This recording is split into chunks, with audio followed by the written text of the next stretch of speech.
বিগত কয়েকটা নয়, আমরা অনেকগুলো ক্লাস করে ফেলেছি এবং আমাদের ক্লাসের প্রায় কোর্সের আমরা শেষ পর্যায়ে আছি। এই কোর্সের মধ্যে আমরা মোটামুটি কিন্তু একটা কনসেপ্ট বলেন বা ওয়েব ডিজাইন সম্পর্কে জানা এবং এই জিনিসগুলোর ব্যবহার করে আপনার মন মাতানো ওয়েবসাইট তৈরি করা কিন্তু আমরা শিখেছি। ঠিক আছে, তো এখন কথা হলো আমরা জানি সেটা হলো ওয়েব জগৎটা হলো আমাদের ইন্টারনেট জগতের একটা রেভলিউশন বলা যেতে পারে। কারণ এই জগৎটাকে সহজতর করার জন্য সবচাইতে বেশি যার মাধ্যমেই হয়েছে সহজতর, সেটা হলো ওয়েব।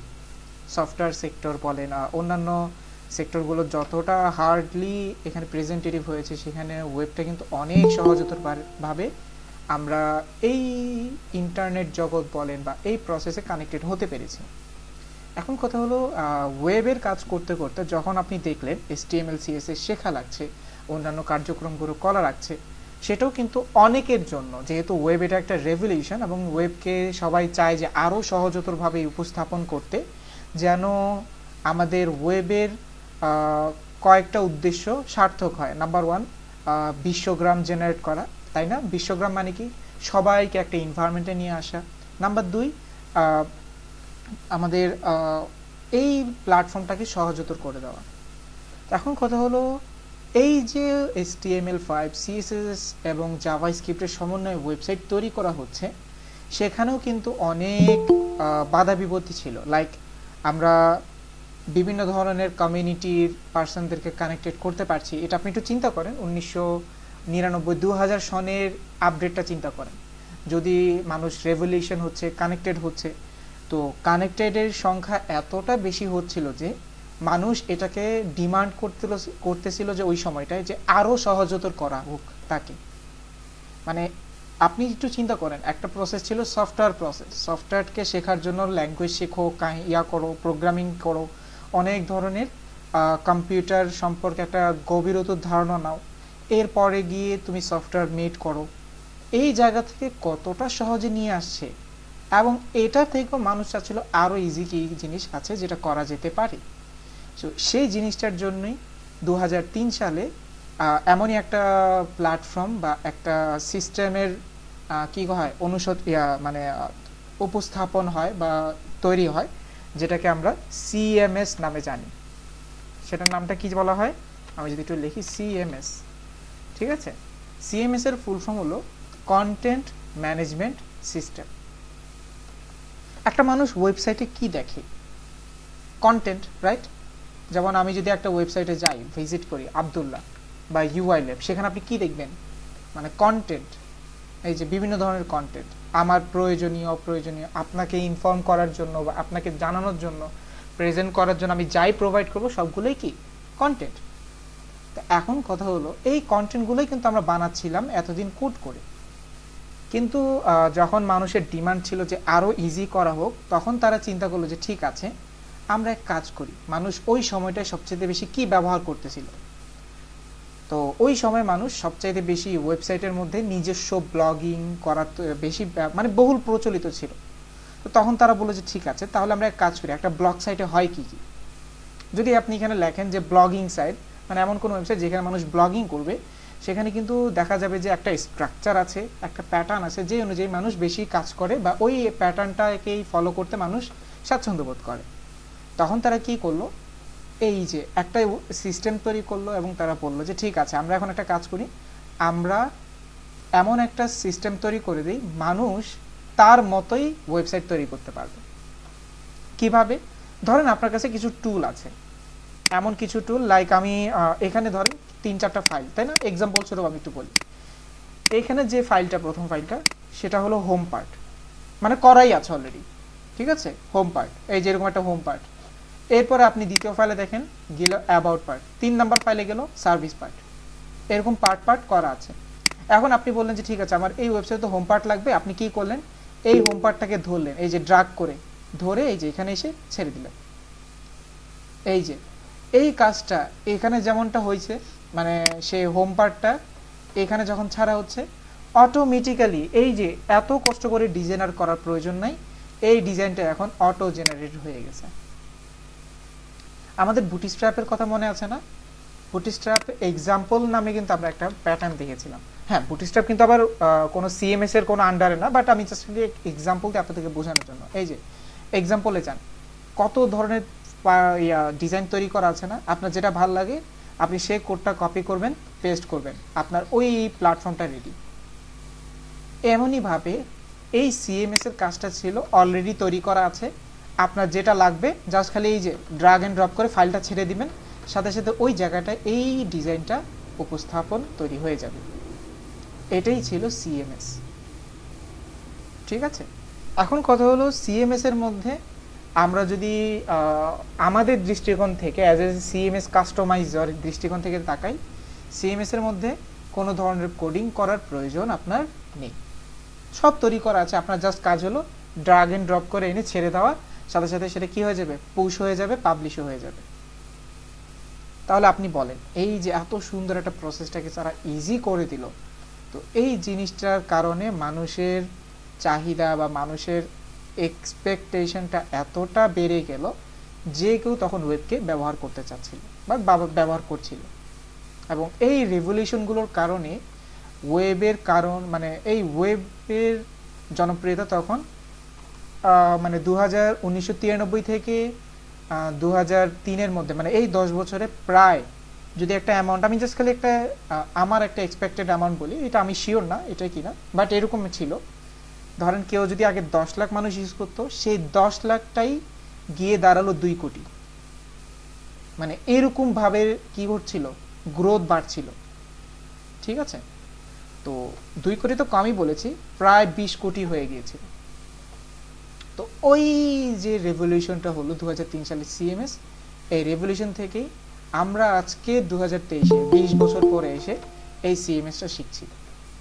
ঠিক আছে, হ্যাঁ, ডে বাই ডে সিএমএস এর আপডেট হয়েছে, সিএমএস বিভিন্নভাবে নিজেদের এক্সপেকটেশন রেশিওটাকে বাড়িয়েছে। একটা সময় ছিল সিএমএস শুধুমাত্র কাজ করতে হলো ব্লগিং সাইটের জন্য, শুধু ব্লগিং, মানুষ ওই সময় বেশি ব্লগিং করা পছন্দ করতো, ব্লগিং সাইটের জন্য মানুষ ব্যবহার করতো।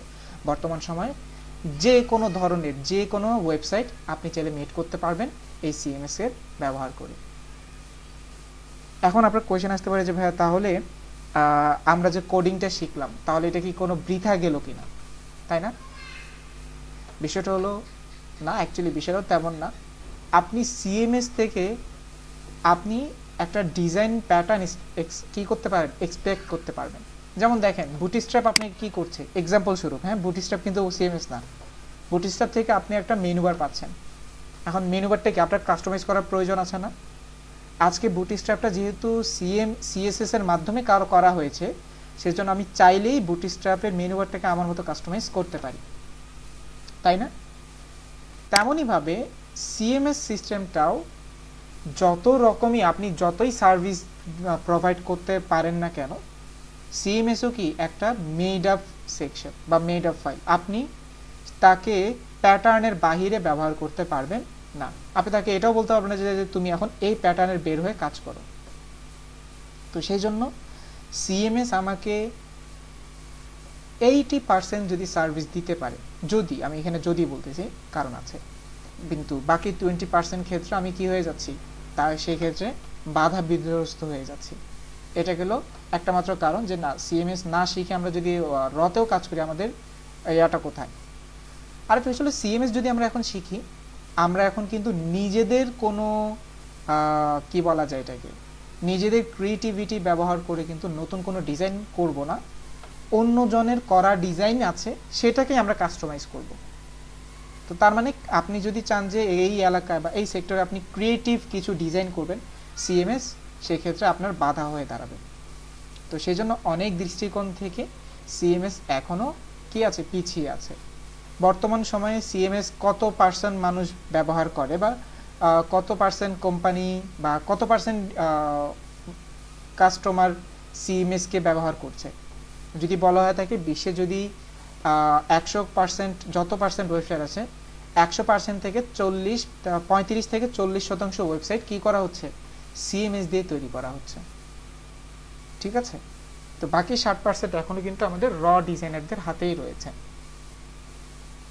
তো এখন যে বিষয়টা হলো সেটা হলো যে এই 40%টার জন্যই কিন্তু আমরা এখন সিএমএস শিখতে বসেছি।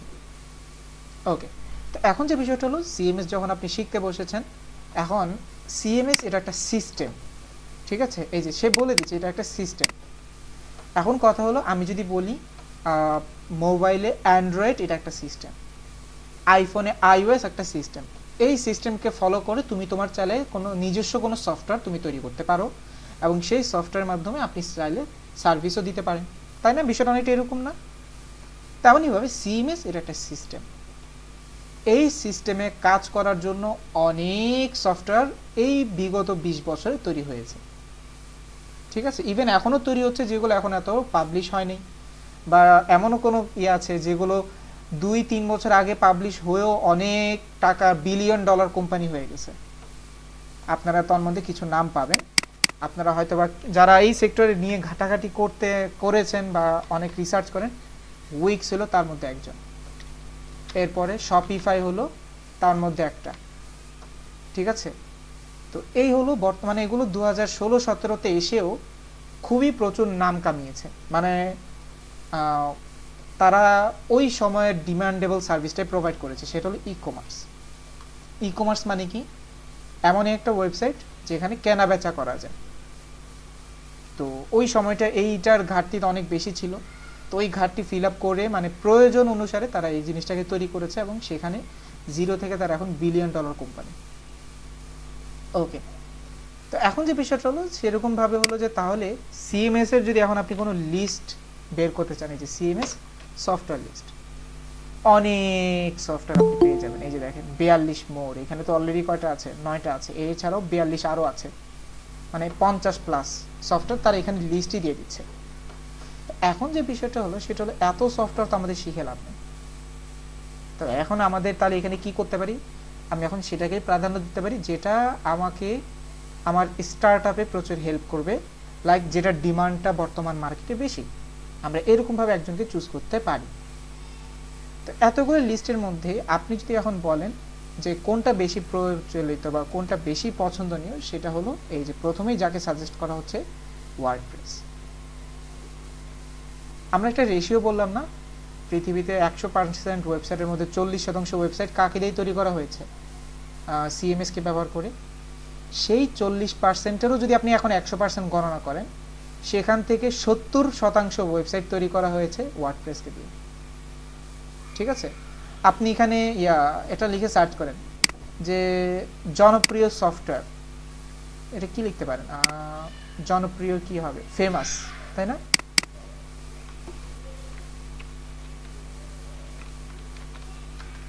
এই যে ফেমাস সিএমএস সফটওয়্যার লিস্ট।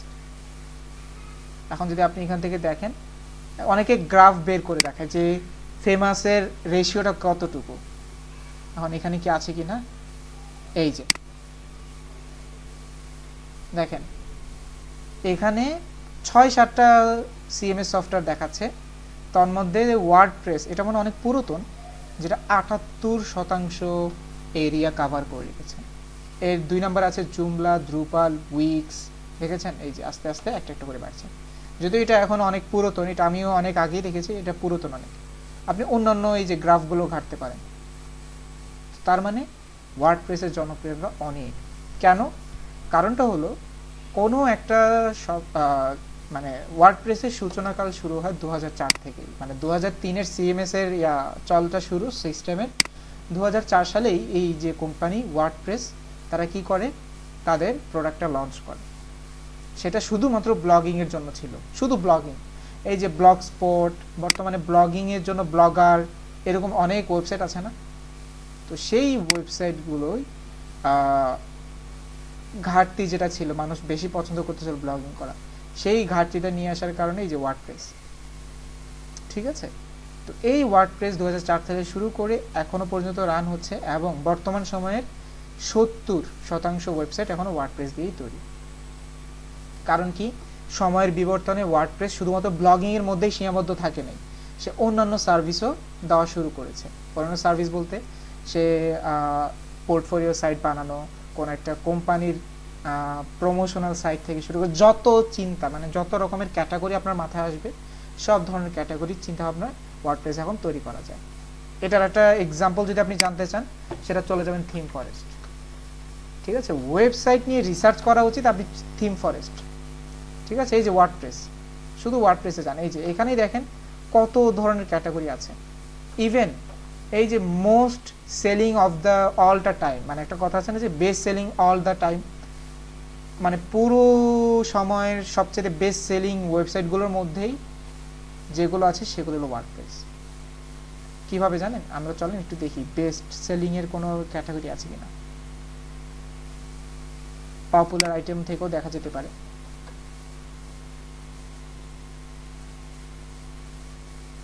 এই যে 2010 সালে এই ওয়েবসাইটটা তৈরি করা হয়েছে যার নাম হলো অ্যাভাডা। ঠিক আছে, এই প্রোডাক্টের দামটা হলো $69। এই প্রোডাক্টটা সেল হয়েছে কতবার জানেন এই বিগত 13 বছরে? এই যে এখানে দেখেন 8,80,676 বার সেল হয়ে গেছে এটা। ঠিক আছে, $69 রেট। তার মানে জানেন আপনি যদি এখন এটাকে টাকায় কনভার্ট করেন, প্রায় সে 400 কোটি টাকার বেশি আর্ন করে ফেলছে শুধুমাত্র একটা ওয়েবসাইট সেল করে। হ্যাঁ, অবশ্যই সে খরচ করেছে, এটা তো আর এরকম না যে জিরো থেকে হয়ে গেছে, সেটার পিছনে অবশ্যই খরচ করেছে, মার্কেটিং করেছে, এবং এই যে 10 বছর ধরে 1 নাম্বার সেলারের পজিশন সে ধরে রাখছে। কি দিয়ে তৈরি? ওয়ার্ডপ্রেস দিয়ে তৈরি।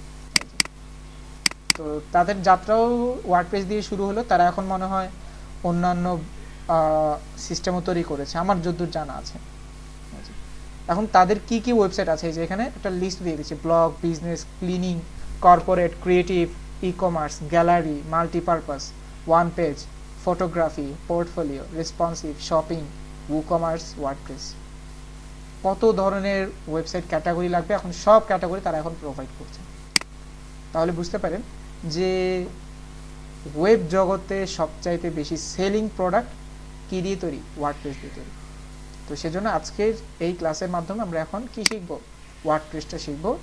এখন কথা হলো বাকিদেরকে বাদ দিয়ে ওয়ার্ডপ্রেস কেন? নাম্বার 1, বহুল জনপ্রিয়। নাম্বার 2, মানুষ এটা ব্যবহার করা খুবই সহজ।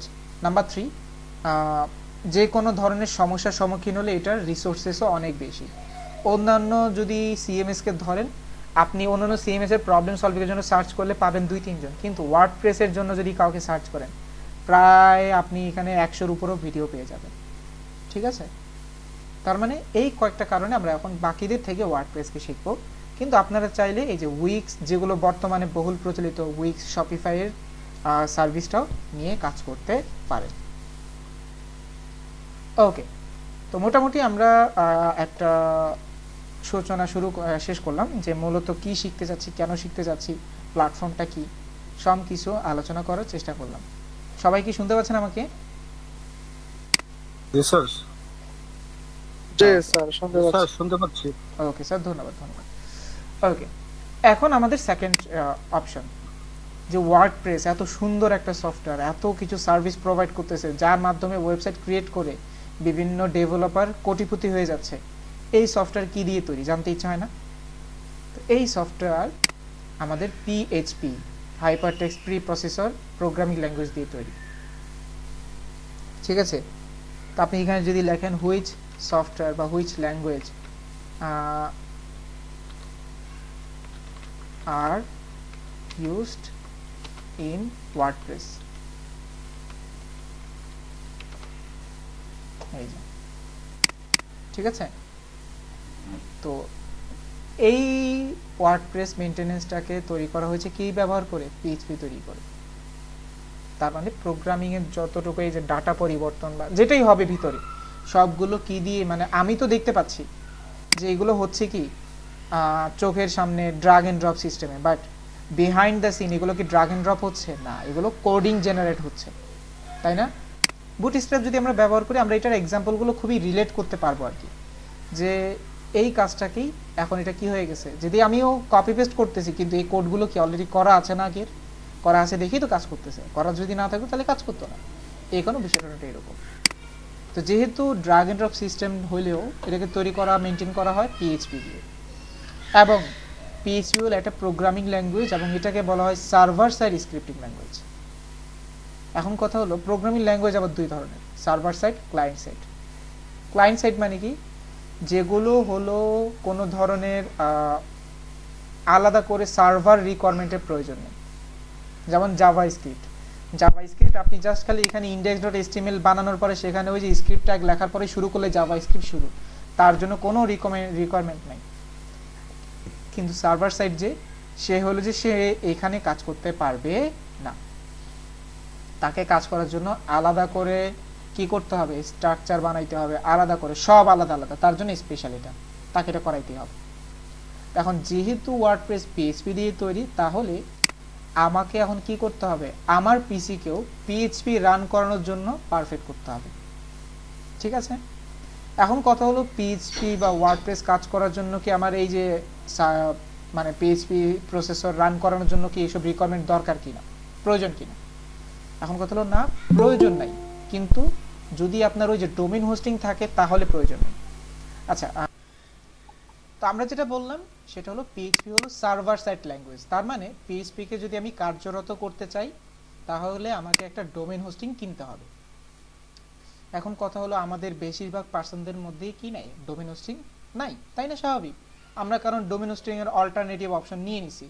এখন দেখা যাচ্ছে ডোমেইন হোস্টিং কিনতে হলে আমাকে প্রায় 3 থেকে 3,500 টাকা ইনভেস্ট করতে হবে, যেটা আমাদের পক্ষে এখন সম্ভব না, ধরে নিলাম। এখন কথা হলো যেহেতু আমাদের ডোমেইন হোস্টিং কেনার সামর্থ্যটা নাই, তাহলে আমরা এখন কি করতে পারি? তাহলে কি আমরা ওয়ার্ডপ্রেস শিখবো না? অবশ্যই শিখবো। তাহলে ওয়ার্ডপ্রেস শেখার জন্য আমরা যেটা করতে পারি সেটা হলো আমাদের পিসির একটা ছোট অংশকে একটা ছোটখাটো একটা সার্ভার তৈরি করে নেব। এখন এটা কিভাবে হবে? কোনো ভয় পাওয়ার কিছু নেই, আপনাকে কোনো কিছু করতে হবে না, জাস্ট একটা সফটওয়্যার ডাউনলোড করলেই কাজটা হয়ে যাবে। সেই সফটওয়্যারটা মানে অনেকগুলো সফটওয়্যারই কাজ করে, বাট সবচেয়ে বহুল জনপ্রিয় যেটা সেটা হলো জ্যাম্প। ঠিক আছে, এই জ্যাম্পই এমন একটা সফটওয়্যার যেটাকে আপনার পিসির কিছু অংশকে সে কি করে, একটা সার্ভার তৈরি করে দেয় এবং আপনাকে এই রকমের প্রজেক্টের কাজ করার জন্য একটা অপশন তৈরি করে দেয়, যেটা আসলেই ভালো আমাদের জন্য, কারণ আমরা এখন তাহলে কোনো ধরনের থার্ড চিন্তা করার প্রয়োজন পড়ছে না। এই যে আমি এখন ইন্টারফেস করলাম, এই যে, ঠিক আছে। তো জ্যাম্পের ফুল ফর্ম এখানে দেখেন, open source cross platform web server solution stack package. এই যে ওয়েব সার্ভার সলিউশন, দেখেছেন যাদের ওয়েব সার্ভার নিয়ে সমস্যা তাদের জন্য একটা সলিউশন নিয়ে এসেছে তারা। এখন কথা হলো এটার মাধ্যমেই আমরা একটা ছোটখাটো একটা সার্ভিং পাবো এবং সার্ভার পাবো, সেই সার্ভারকে ব্যবহার করে আমরা কি করব, আমাদের এই যে ওয়ার্ডপ্রেস প্র্যাকটিসটা করে থাকবো। এখন ডাউনলোড কিভাবে করতে হয়, এই যে এখানে ডাউনলোড অপশনই আছে, জাস্ট খালি জ্যাম্প লিখবেন, ডাউনলোড করবেন। এখন ডাউনলোডের অনেকগুলো ভার্সন আপনি দেখবেন এখানে, তাই না?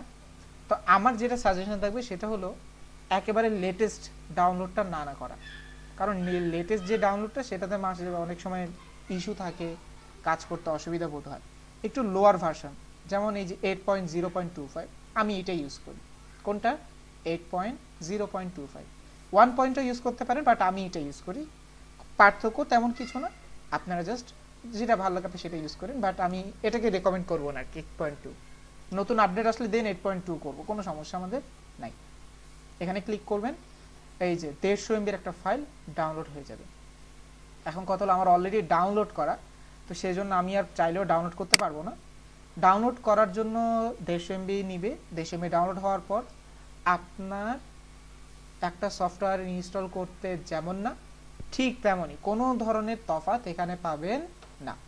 তারপরে যদি আমি একটু বলি আপনাদেরকে, আমি কিছু একটা ভিডিও দিয়ে দিই বা ভিডিওর কিছু রেকমেন্ডেশন দিয়ে দিই যেন আপনাদের জন্য সুবিধা হয়, আপনারা যেন এই কাজটা করতে পারেন। জাস্ট খালি এখানে লেখেন জ্যাম্প, ঠিক আছে, পরে ইনস্টল। এই যে আপনারা কে কোনটা আছেন, যেমন কেউ যদি থাকেন উইন্ডোজ 10-এ, উইন্ডোজ 10টা দেখবেন, কেউ উইন্ডোজ 7 দেখবেন, আমি উইন্ডোজ 10টাই দিলাম। এই যে এডুরেকা একটা আছে, এটা খুবই ভালো, আপনারা এইটা দেখলেই আশা করি আপনাদের প্রবলেম সলভ হয়ে যাবে। ঠিক আছে, বাকি এতগুলো আছে এগুলো দেখার দরকার তেমন একটা নাই, আপনি এটাই দেখলে ইনস্টল কিভাবে করতে হয় সব কিছু এখানে ইনক্লুডেড রয়েছে। ওকে, তো আশা করি আপনাদের আর জ্যাম্প ইনস্টলেশনে ইস্যু হবে না। এখন আমি যেটা দেখাবো সেটা হলো জ্যাম্প ইনস্টল করার পরে কি হবে। ঠিক আছে, ধরেন এই যে ইনস্টল কমপ্লিট, সে বলতেছে কংগ্রাচুলেশন, জ্যাম্প ইনস্টলেশন কমপ্লিট। এখন আপনাকে ফিনিশ করতে বলবে না? ফিনিশ করলে কি হবে জানেন, একটা অপশন আসবে, আমি একটু বের করি দাঁড়ান।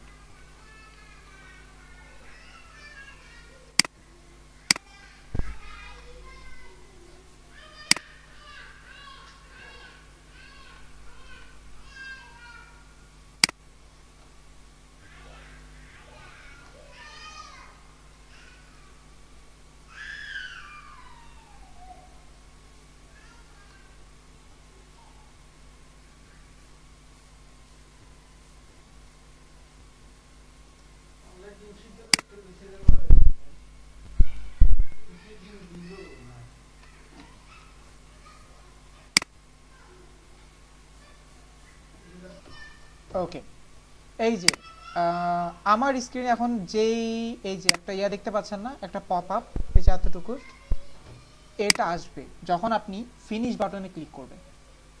ঠিক আছে, তো এখন কথা হলো এই যে এখানে কি আছে, এটা কি মূলত, এটাকে বলা হয় কন্ট্রোল প্যানেল।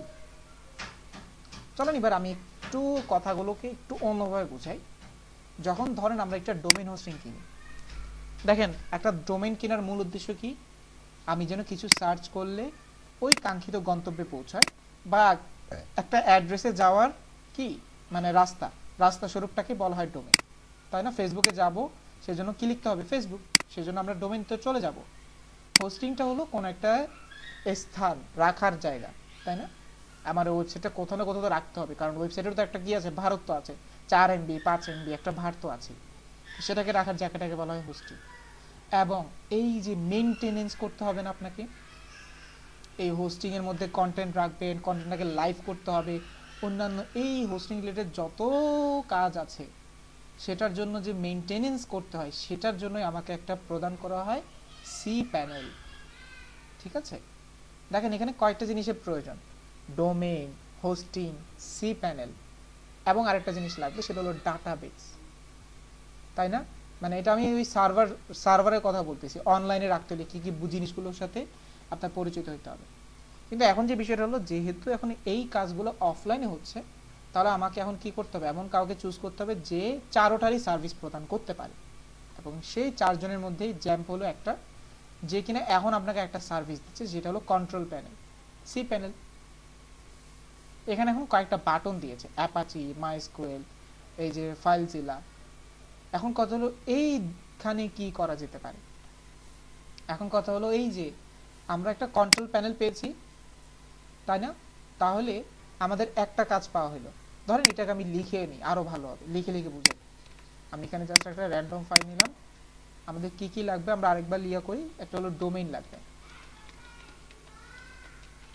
ডোমেইন, এরপর একটা হোস্টিং লাগবে, এরপরে একটা সি প্যানেল লাগবে যেখানে আমি কন্ট্রোল করতে পারবো, আর লাস্ট একটা রাখবে, সেটা হলো সার্ভার। ঠিক আছে, তাহলে এই হলো আমাদের 4টা অপশন। এখন অলরেডি আমরা এই যে একটা সি প্যানেল পেয়ে গেছি, এই যেটাকে বলা হচ্ছে সি প্যানেল। তো প্রাথমিক পর্যায়ে সি প্যানেলটা হারিয়ে যায় মাঝে মধ্যে, আপনি এই যে ধরেন আজকে সি প্যানেলটা কেটে দিয়ে আপনি পিসি তো অফ করবেনই, পিসি অফ করার পর অন করে কিন্তু আবার অনেক সময় এটাকে খুঁজে পাওয়া যায় না, সেজন্য আপনি এক কাজ করেন, এই যে পিন টু টাস্ক বার বা পিন টু স্টার্ট করে নেবেন, যেন এটা এখানেই থেকে যায়। ওকে, তাহলে আমরা এই যে সি প্যানেলটা পেয়ে গেলাম, আমি এখানে লিখলাম ডান। এখন কথা হলো এই সি প্যানেলের ভিতরে এখন সবগুলো আছে, ডোমেইন, যেমন একটা ডোমেইন লাগবে না, এই ডোমেইনটা হলো অ্যাপাচি। এই যে এখন আপনি জাস্ট খালি এখানে স্টার্ট করবেন, সাথে সাথে এই যে দেখেন একটা হলুদ গ্রিন সিগন্যাল দিবে, যদি গ্রিন সিগন্যাল হয় তাহলে সে আপনার জন্য একটা কি দিয়ে দিয়েছে, একটা লোকাল ডোমেইন দিয়ে দিচ্ছে, যেটার নাম হলো লোকাল হোস্ট।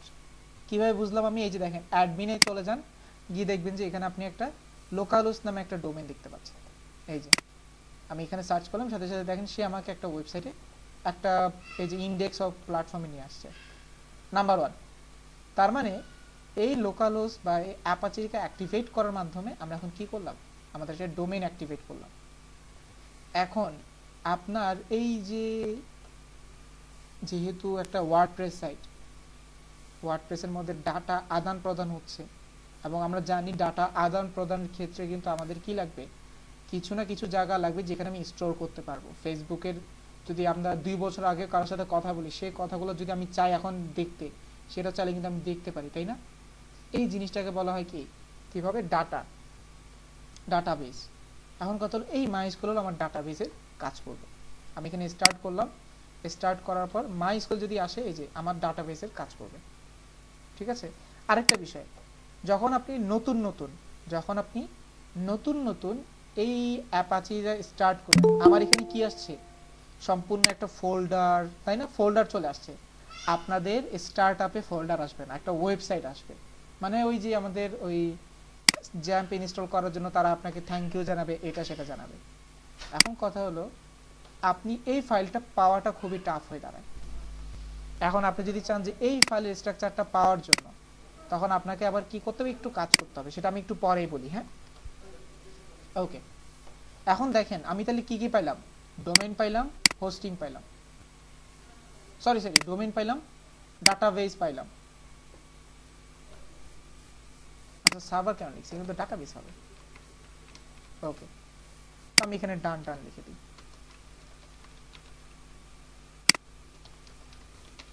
ঠিক আছে, লাস্ট আমার হলো স্টোরেজ, কোথাও রাখার জন্য জায়গা। এখন এই রাখার জন্য জায়গার জন্য আপনাকে এই জায়গা থেকে ক্লিক করতে হবে, যে এক্সপ্লোরার। কোথায় ক্লিক করতে হবে? এক্সপ্লোরার ক্লিক করলাম। এই যে দেখেন অনেকগুলো ফাইল তৈরি, ফোল্ডারের একটা জনসমাগম দেখতে পাচ্ছেন। আপনার কাজ হবে এই যে htdocs। কার সাথে? htdocs। ভালোভাবে খেয়াল রাখেন, বাহিরের কোনো ফোল্ডারের সাথে আপনার কাজ না, আপনার কাজ হলো কার সাথে? htdocs এর সাথে। এই যে দেখেন, এখন একটা হিসাব মিলিয়ে দেখেন, এখানে নামগুলো একটু খেয়াল করেন, আর এখানের ফোল্ডার স্ট্রাকচারটা ফলো করেন।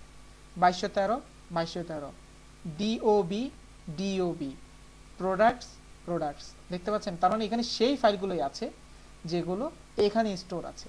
ওয়ার্ডপ্রেস 6.1.1 wd 2212 দেখেছেন, একটা বেশিও না একটা কমও না। চলো এটা চেকিং শুরু। এই যে টেস্টটাকে ডিলিট করে দিলাম। ঠিক আছে, আমি এখন এখানে রিফ্রেশ করব, দেখবেন যে এই যে টেস্ট নামক বক্সটা আর নাই। এরপরে ধরেন আপনাদের প্রিভিয়াস ব্যাচগুলোর এই স্যাম্পলগুলোকেও ডিলিট করে দিব। শিফট ধরে আমি এটা পার্মানেন্ট ডিলিট করে দিলাম। 10 11 12 এই যে ইন্টার প্রেস করলাম, সে এখন ডিলিট করতেছে।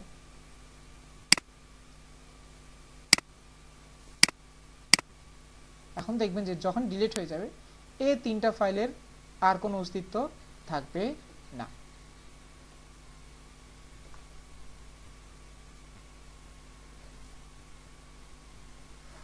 আচ্ছা, অনেক বড় ফাইল তো একটু সময় লাগে।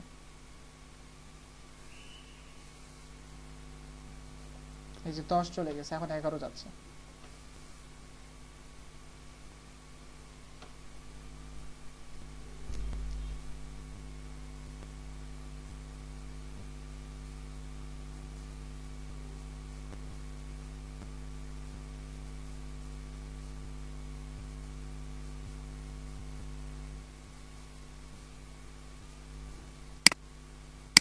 এই যে দেখেন এখানে আর কোনো ফাইল নেই। এখন এখানে গিয়ে একটু রিফ্রেশ করেন, দেখবেন যে 10 11 12 নামে কোনো ফাইল এখানেও আর অবশিষ্ট নাই।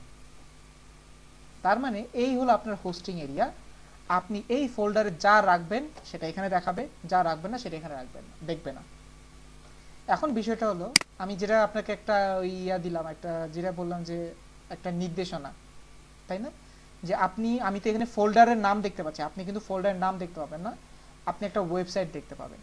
তো সেই ওয়েবসাইটটাকে ডিলিট আগে এখান থেকে করতে হবে। এই যে তার মানে আমরা জানি htdocs সেটাই দেখবো আমরা, যেটা এখানে তারা রেখেছে।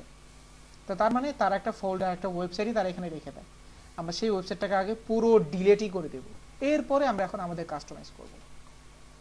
ঠিক আছে, এই হলো ডোমেইন হোস্টিং cPanel ডাটাবেস। ঠিক আছে, এই চারটার কাজ আমি এখন করে ফেললাম এখানে বসে। আশা করি কিভাবে আমরা একটা সফটওয়্যারের ব্যবহার করার মাধ্যমে আমরা কি করলাম, এই ডোমেইন হোস্টিং গুলোকে এনশিওর করব। চারটা ওকে।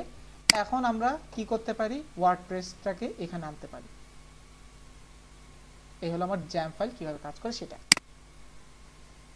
ওকে, তখন এগুলো স্টার্ট থাকুক, আমার কোনো সমস্যা নেই। এটা স্টার্ট রাখতে হবে, যখন পিসি অফ করবেন এটা স্টপ হয়ে যাবে। আপনাকে আবার প্রতি কাজের সময় যখন আপনি পিসি অন করবেন তখনই এটাকে স্টার্ট করে দেন কাজ করবেন। ঠিক আছে, কারণ এটা অফ, কিন্তু আপনি চাচ্ছেন যে কাজ করার জন্য কাজ করবে না, এটাকে স্টার্ট করে রাখতে হবে। এই যে এখানে পোর্ট নাম্বারটাকে কানেক্ট রাখতে হবে। ওকে, তো এখন যে বিষয়টা হলো সেটা হলো যে মোটামুটি আমাদের এখানের সিস্টেমটা ডান। যে পিএইচপি কোনো ফাইল যদি আমার কাস্টমাইজ করার প্রয়োজন পড়ে আমি কিভাবে করব। এখন আমরা চলে আসি কাস্টমাইজেশনের পাশাপাশি আমরা এখন ওয়ার্ডপ্রেস কিভাবে ইনস্টল করব। এটা খুবই গুরুত্বপূর্ণ, তাই না? আমি এটা কেটে দিলাম। ওকে, ওয়ার্ডপ্রেস কাস্টমাইজ করার জন্য আমাদের ওয়ার্ডপ্রেসের সফটওয়্যার আছে, সেটাকে আগে ডাউনলোড করে আনতে হবে। সেটার নাম কি? সেটার নামই হলো ওয়ার্ডপ্রেস। আপনি শুধু ওয়ার্ডপ্রেস লিখে সার্চ করেন, এই যে ওয়ার্ডপ্রেস, দেখবেন যে wordpress.com আছে, wordpress.org আছে, অনেকগুলো ওয়ার্ডপ্রেসের সার্ভিস আছে, অনেকগুলো না, দুটেই। এখন কতগুলো .com কার .org কার, এটা কি দুটো আলাদা কোম্পানি কিনা? না, কোনো আলাদা কোম্পানি না, একজনেরই কোম্পানি, কিন্তু .com হলো পেইড ভার্সন, .free হলো .org হলো ফ্রি ভার্সন, এতটুকুই পার্থক্য। এখন কত হলো .org কি সম্পূর্ণ ফ্রি? না, বিষয়টা এরকম না। .com হলো সম্পূর্ণ কন্ট্রোল কাদের হাতে? এই যে ওয়ার্ডপ্রেস কোম্পানির হাতে। যদি উনি চায় যে .com এর মধ্যে আমি এই ফিচারটা রাখবো, তাহলে এটা থাকবে। যদি আপনি চান যে না এই ফিচারটা থাকবে না, তাহলে সে রাখবে না। কিন্তু .org এর ভিতরে সম্পূর্ণ ফ্রি, ওপেন সোর্স। তারা বলতেছে তোমরা চাইলে যেভাবে ইচ্ছা সেভাবে কাজ করো। বিভিন্ন ডেভেলপাররাও তারা এইভাবে কাজ করে। এবং এই যে থিম ফরেস্টে যে থিম সেলিং বা প্রোডাক্ট সেলিং এর একটা কনসেপ্ট আসলো না, তারা এভাবে কি করে, এই যে বিভিন্ন ধরনের প্রোডাক্ট পাবলিশ করে, আপলোড করে, তারা আর্নিং করে। তো তার মানে wordpress.org টা ওপেন সোর্স, আপনি চাইলে যেভাবে ইচ্ছা সেভাবে ব্যবহার করতে পারেন। তো সেজন্য আমরা কি করব, wordpress.org টাকে ডাউনলোড করব। ক্লিক করলাম, ক্লিক করার পর এখন তারা এখানে একটা ওয়েবসাইট দেখাবে, এটা সেটা। তখন বলতেছে এই যে download and install it yourself. আমি বললাম যে এই যে এখান থেকে ডাউনলোডটাকে ক্লিক করব। এই যে 6.1.1 ক্লিক করলেই সে একটা জিপ ফাইল ডাউনলোড করাবে এবং ডাউনলোডটা হয়ে যাবে। যেহেতু আমি অলরেডি আমি কি করে রেখেছি, ডাউনলোড করে রেখেছি, আমি আর রিডাউনলোড করব না। এখন আপনার কাজ কি, ডাউনলোড যখন করবেন একটা জিপ ফাইল আপনাকে দিবে, যেটা কি করা থাকবে, ওই যে কাজ এরকম জিপ ফাইল থাকবে। আপনার কাজটা হলো এই ওয়ার্ডপ্রেস ফাইলটাকে আপনার এসি ডক্স এর ভিতরে উপস্থাপন করা বা রাখা। এখন কথা না রাখলে কি কাজ করবে না? করবে, কিন্তু যেহেতু পিএইচপি ফাইল, সেজন্য আমাকে কি করতে হবে, এখানে রাখতে হবে। এখন রেখেছি, রাখার পরে এখন আমি কি করতে পারি, এই যে রাখার পরে এটাকে আমি এখন এক্সট্রাক্ট করতে পারি। এই যে এক্সট্রাক্ট হিয়ার। সে এখন একটা সময় নেবে, সময় নেওয়ার পর আমার এই সফটওয়্যারটাকে সে এক্সট্রাক্ট করাবে।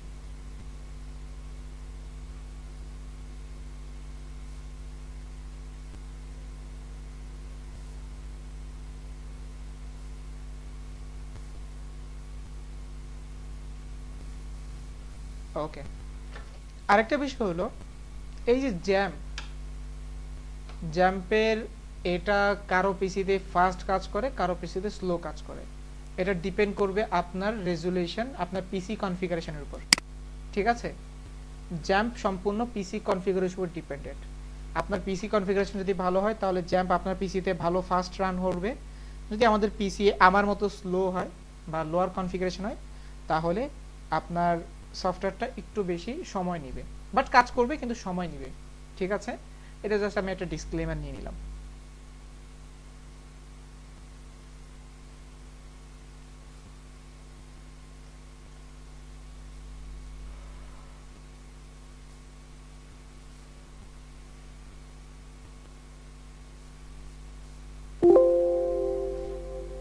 এই যে আমার সফটওয়্যারটা এক্সট্রাক্ট হয়ে গেছে এবং সফটওয়্যার নামটা এখন ওয়ার্ডপ্রেস হয়েছে। তো যেহেতু আমি এখন আপনাদের জন্য ফাইলটা করব, তাহলে আমি এখন আপনাদের ব্যাচ নাম্বারটাই নিচ্ছি। কত? 2301। ওকে, এই যে ইন্টারপ্রেস করলাম, সে এখন এটাকে 2301 নামক ফোল্ডারে কনভার্ট করে নেবে। এই যে ঠিক আছে। এখন আমি কি করলাম জানেন, এই যে এখানে গিয়ে অ্যাডমিনে ক্লিক করতে পারি।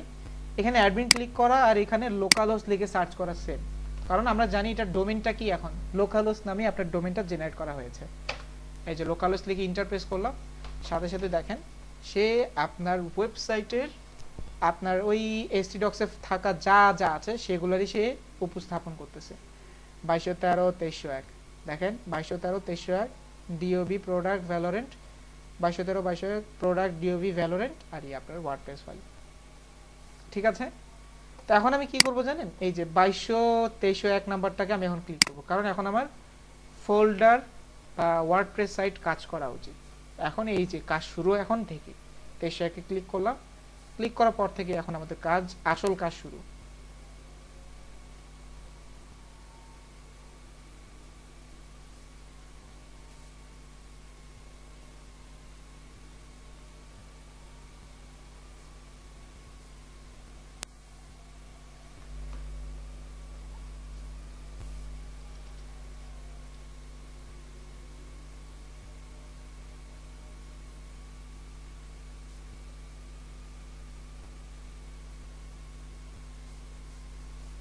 ওকে, এই যে দেখেন, এই যে এতক্ষণ যে একটু লোড নিল, এটা আমার ওই যে জ্যাম্পের কার্য ধরা আর কি, যে জ্যাম্প যদি কনফিগারেশন ভালো হয় তাহলে জ্যাম্প একটু ফাস্ট কাজ করবে, এটাই হলো কি সেই কারণটা।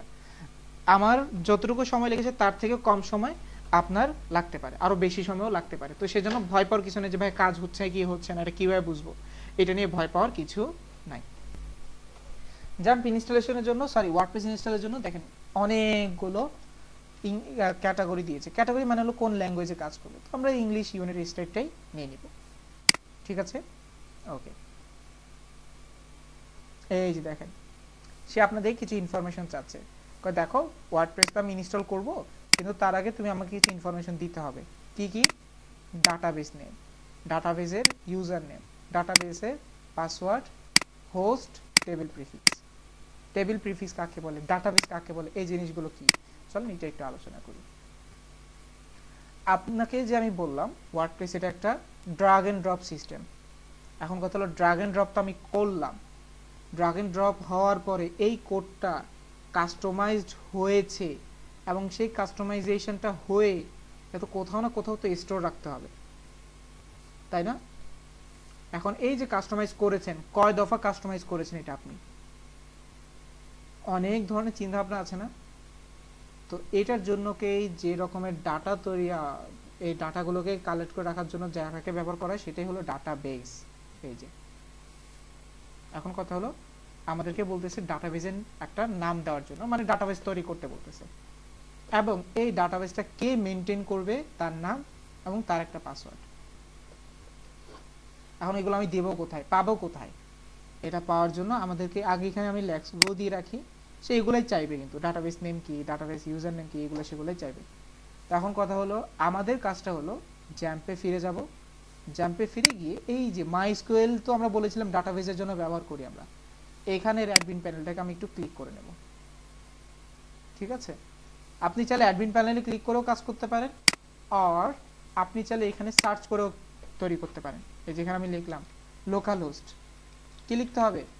লোকাল হোস্ট, লেখার পর একটা স্ল্যাশ, এরপর দিতে হবে পিএইচপি মাই অ্যাডমিন, কি লিখতে হবে? পিএইচপি মাই অ্যাডমিন।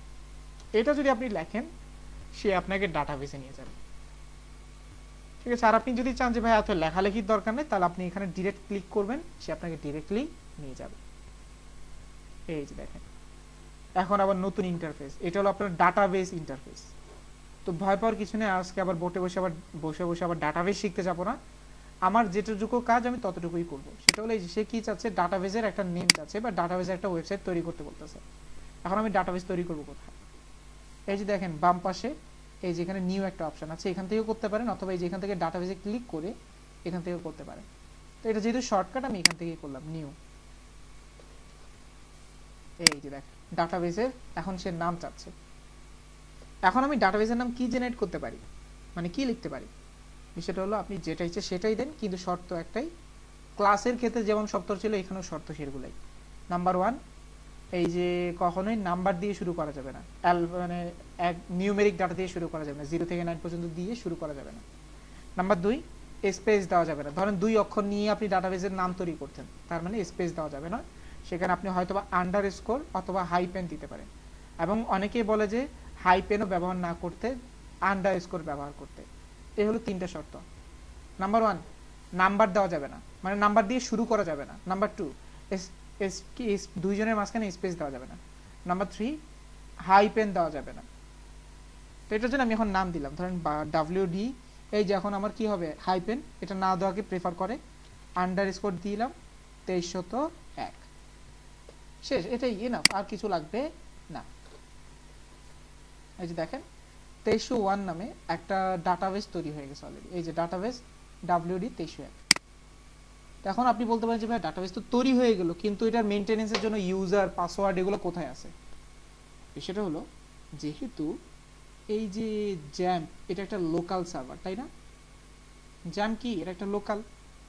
এখন যে বিষয়টা হলো যেহেতু লোকাল, তার মানে আপনি ছাড়া এটার আর কেউ অ্যাক্সেস পাবেও না, কারণ এটা তো অনলাইনেই নেই। অনলাইনে থাকতো তাহলে একটা কথা ছিল। এখন কথা হলো যে জিনিসটা অনলাইনে নেই আপনি কি তাকে পাবেন? এখন বিষয়টা অনেকটা এরকম।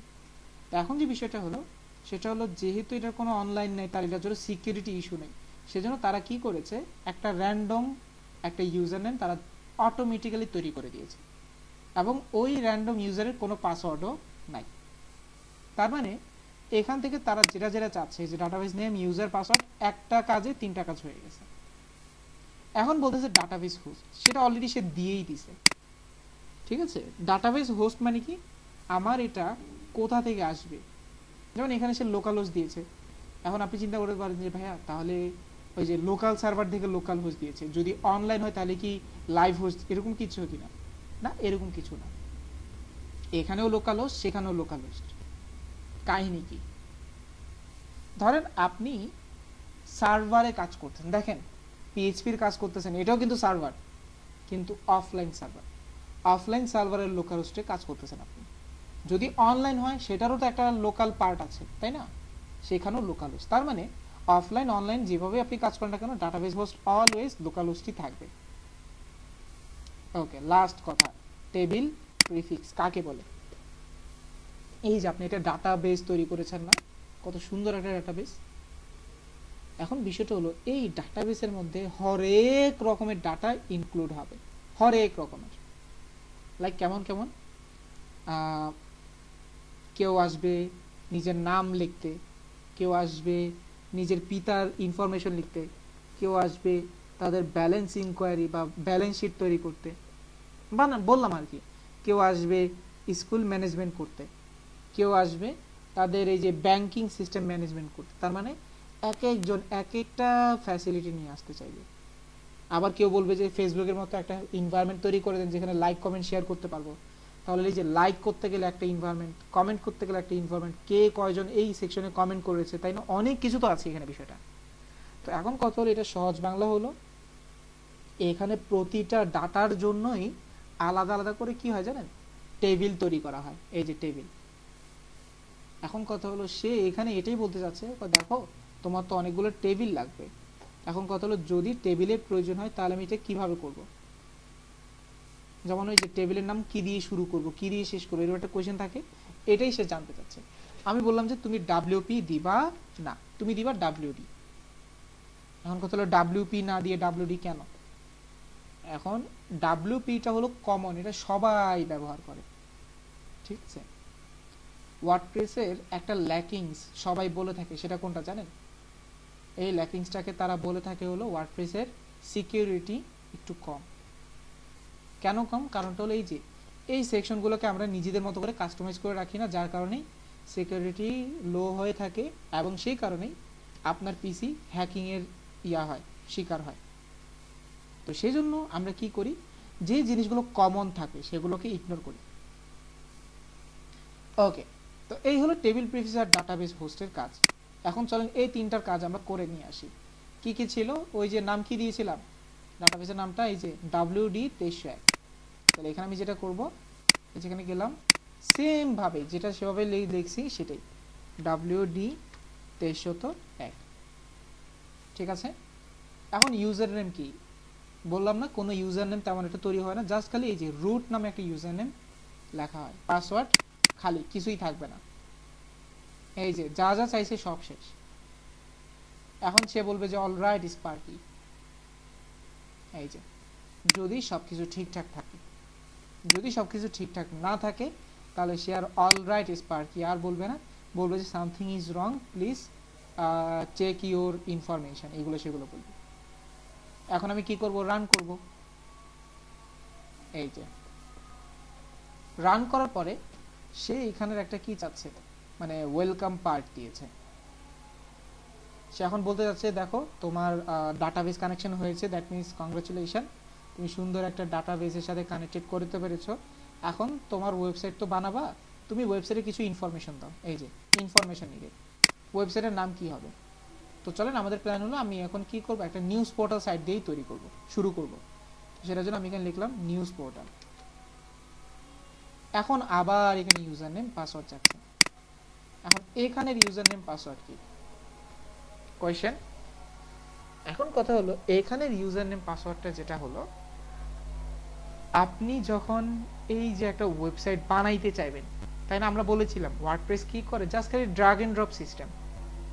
এই ড্রাগ এন্ড ড্রপ সিস্টেমে তো আপনি কাস্টমাইজ করতে পারবেন, নাকি আপনার ওয়েবসাইটে যারাই ভিজিট করতে পারবে তারাও করতে পারবে?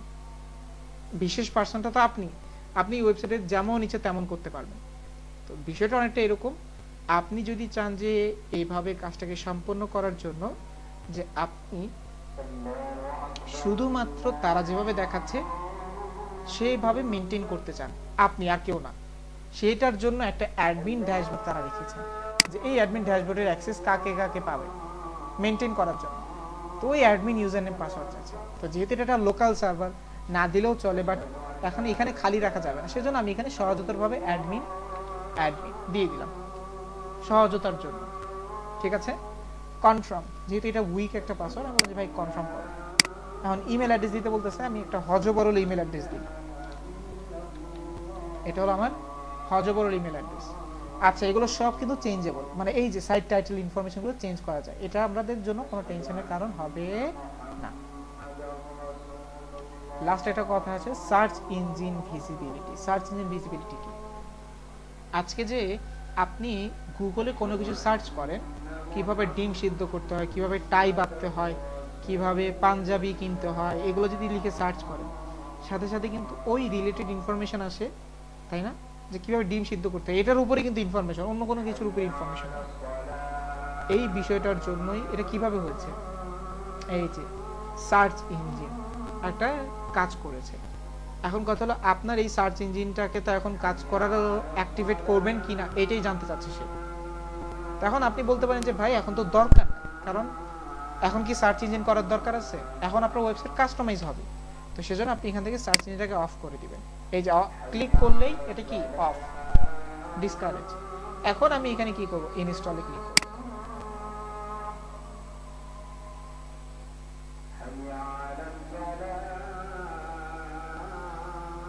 এই যে এখন যে সময়টা নেবে সেটা হলো ওই জ্যাম্পের কারণে, মানে ওই জ্যাম্প আমার কনফিগারেশনের উপর ভিত্তি করে সে এখন এটাকে কাজ করাবে।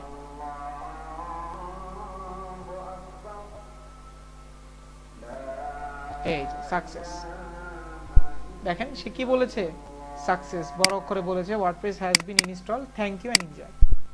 এখন এখানে কিছু লিখলে হবে না, এখানে লগইনে ক্লিক করতে হবে। এই যে দেখেন সে আপনাকে এখন কোথায় পাঠাচ্ছে, অ্যাডমিন ড্যাশবোর্ডে পাঠাচ্ছে। আমি এখন এখানে লিখলাম ওই যে পাসওয়ার্ড কি, user name password admin admin দিয়েছিলাম, অ্যাডমিন অ্যাডমিন দিলাম, রিমেম্বার মিতে ক্লিক করে রাখলাম যে ভাই আমাকে ভুলে যাও না, তুমি আমাকে যখন তখন লগইন করতে দিও। এই যে এখন লগইনে ক্লিক করলাম।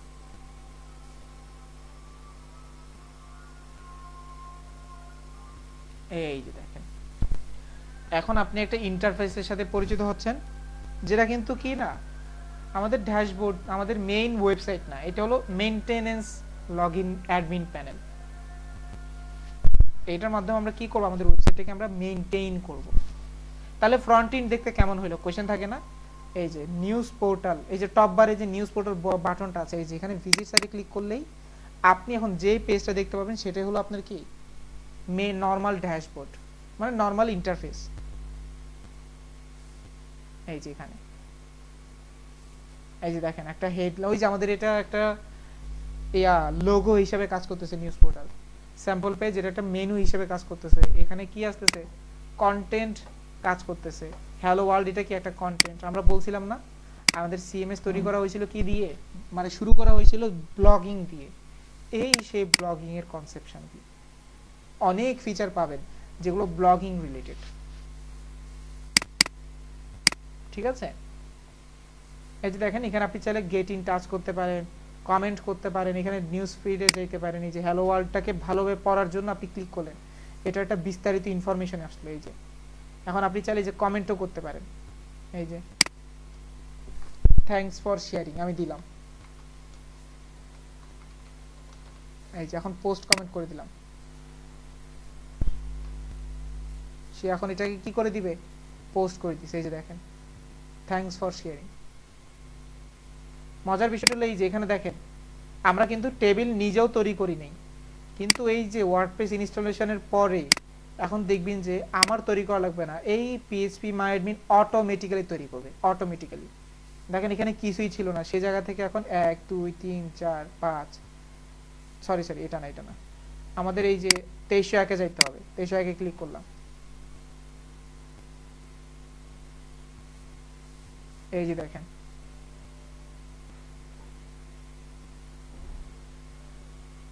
বারোটা, এই যে 12 ট্যাব অটোমেটিক্যালি জেনারেট হয়েছে এবং প্রতিটা টেবিলের ভিতরে দেখবেন যে কন্টেন্ট ভরপুর। এই যে কত ধরনের কন্টেন্ট আছে, এই যে দেখেন অপশন 150টা অপশন অটোমেটিক জেনারেট হয়ে গেছে। এইগুলো এখন অটোমেটিক হয়ে যাবে। কেন?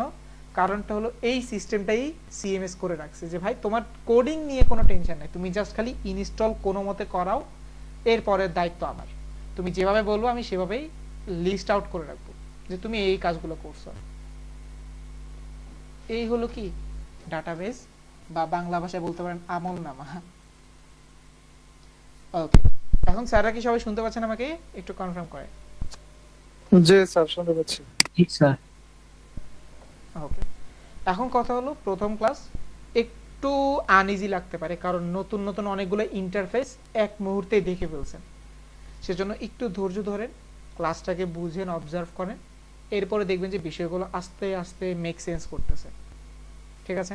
ওকে, এখন দেখেন এই যে আমি যেটা দেখতে পাচ্ছি সেটা হলো কি আমার ওয়েবসাইটের ইন্টারফেস। এটা হলো অরিজিনাল ইন্টারফেস। আমার একটা ক্লায়েন্ট যদি আসে তাহলে সে এই ওয়েবসাইটটাকে ভিজিট করে দেখতে পাবে। এখন কথা হলো এটা তো কিছুই নাই, কারণ একটা সাদামাটা ওয়েবসাইট সে আমাকে দিয়েছে।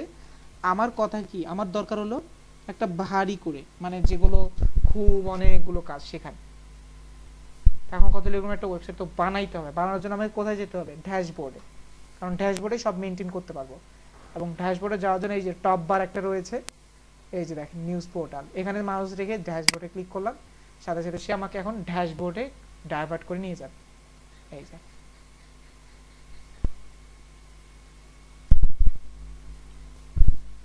ওকে, এখন এখানে তারা নিজেদের মতো অনেক কিছু রেখেছে। আমরা একটু সময় ধরে ধরে একটু দেখি। পুরো একটা সেকশনে তারা এখানে কয় ধরনের ডাটা রাখার রেখেছে। নাম্বার 1 টপ বার রেখেছে, দেখেন। ও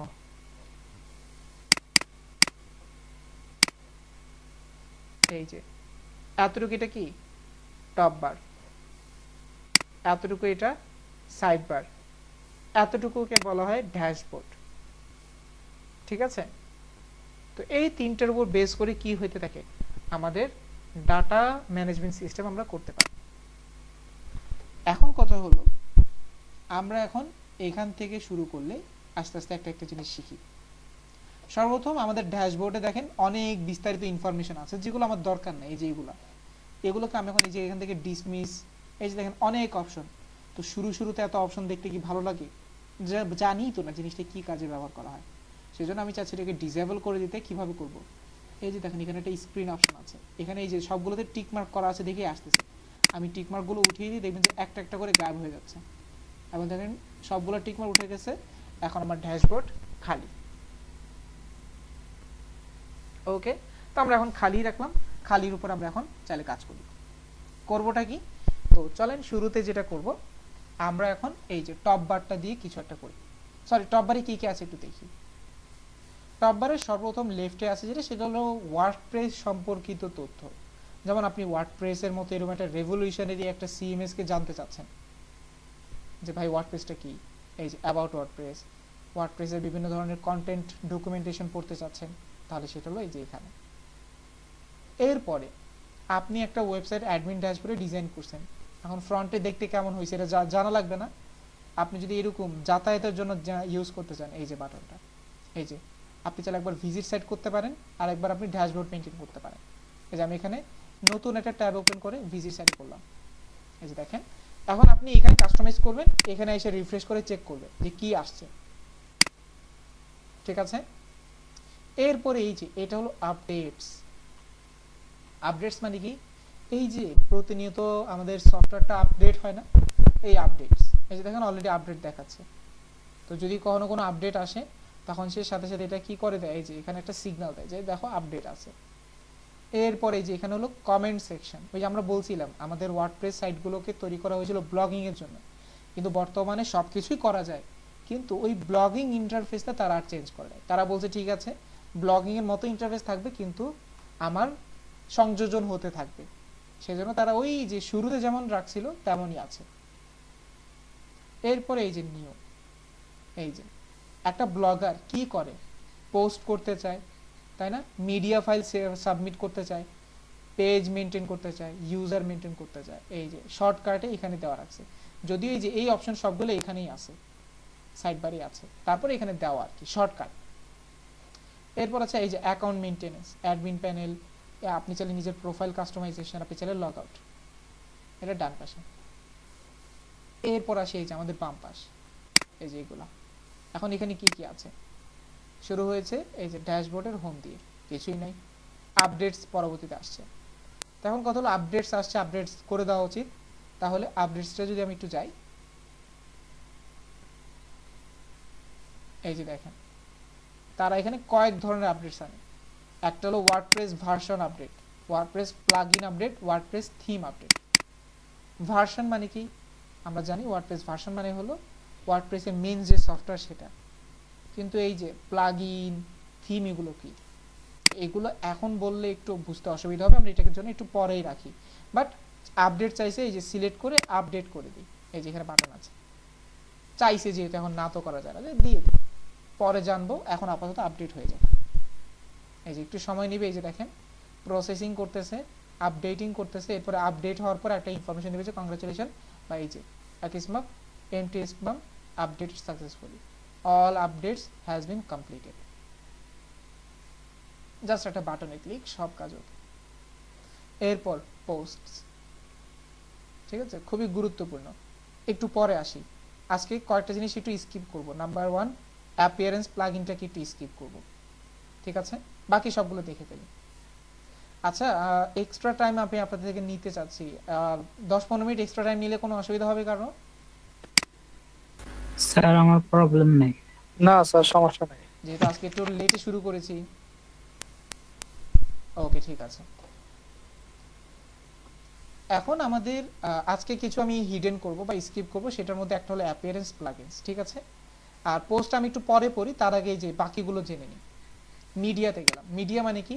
মিডিয়া মানে হলো আপনার যেমন কি করতাম, ওই যে বিটেলসের কথা একটু স্মরণ করেন। বিটেলসে আমরা আগে ইমেজগুলোকে ডাউনলোড করে কালেকশনে রেখে দিতাম, রাইট? আপনি যদি চান যে আপনার একটা ওয়েবসাইট তৈরিতে আপনার যত কন্টেন্ট আছে, ইমেজ, ভিডিওস, সবগুলো আগে থেকে স্টোর করে রাখবেন, এই হলো সেই মিডিয়া লাইব্রেরিজ। এই যে এখন খালি আপনাকে কিছু আপডেট করা লাগবে, এই যে এখানে অ্যাড নিউ বাটন আছে, ক্লিক করেন, এই যে ড্রাগ এন্ড ড্রপ করেন। যেমন আমি এখান থেকে কিছু ফাইল ড্রাগ এন্ড ড্রপ করলাম, আছে কিছু ইমেজ, মেবি এখানে কিছু পাবো হয়তো বা, ধরেন এই যে এই ইমেজগুলো, এই যে দেখেন ড্রাগ করে, এই যে ড্রপ করে ছেড়ে দিলাম, সে এখন কি করবে, এগুলোকে আপডেট করে দিবে, এইটাই, আর কিছুই না, ঠিক আছে। এভাবে ভিডিও কন্টেন্ট আপনি চাইলে নিজের মতো করে আপগ্রেড করে রাখতে পারেন, যখন যেটা লাগবে সেটা এখন ক্লিক করে ইউজ করবেন, ড্রাগ এন্ড ড্রপ সিস্টেমই যেহেতু এই যে এই হলো সে মিডিয়া, ঠিক আছে। এরপরে আছে পেজ। দেখেন একটা ওয়েবসাইট শুধুমাত্র ওয়ান পেজের সমন্বয়ে তৈরি হয় না, একটা ওয়েবসাইট তৈরি হয় কি মাল্টিপল পেজের জন্য, মানে সবগুলোর ক্ষেত্রে না, ক্ষেত্র বিশেষ আছে, মানে মাল্টিপল পেজেও কিন্তু ব্যবহার করা হইতে পারে। এখন আমাদের ওয়ার্ডপ্রেসেও যদি এরকম প্রয়োজন পড়ে তাহলে কি করবেন, সেজন্য তারা এখানে পেজ অপশন দিয়েছে, বলতেছে যে দেখো আমাদের এখান থেকে তুমি চাইলে নতুন নতুন পেজও বানাইতে পারবো। এখন বলতেছে অল পেজের মাধ্যমে তুমি আগে দেখতে পারো যে কি কি পেজ তৈরি করা হয়েছে, এবং অ্যাড নিউর মাধ্যমে গিয়ে তুমি দেখতে পারো যে কি কি ধরনের পেজ আমার তৈরি করা লাগবে। এই যে already privacy policy sample page রেখেছে। এখন কথা হলো স্যাম্পল পেজ দেখতে কেমন, এই যে নিউজ পোর্টালের ভিতরে দেখেন একটা স্যাম্পল পেজের মেনু বার রেখেছে, ক্লিক করলাম, এই যেটা কিন্তু আমার ওই যে মানে রেজাল্ট, এই যে স্যাম্পল পেজ, নতুন পেজ। যেমন এখানেও কিন্তু ডাটা চেঞ্জ হচ্ছে, দেখেন বারবার। আমি নিউজ পোর্টালে ক্লিক করলাম, দেখেন এখন আর স্যাম্পল পেজের কোনো লিস্ট নেই, জাস্ট খালি এই 2301, তার মানে নতুন নতুন পেজ জেনারেট সে করতেছে। আপনার দরকার এই যে অ্যাড নিউ, এখন অ্যাড নিউ তো করতে গেলে দেখবেন যে আবার নতুন ইন্টারফেস,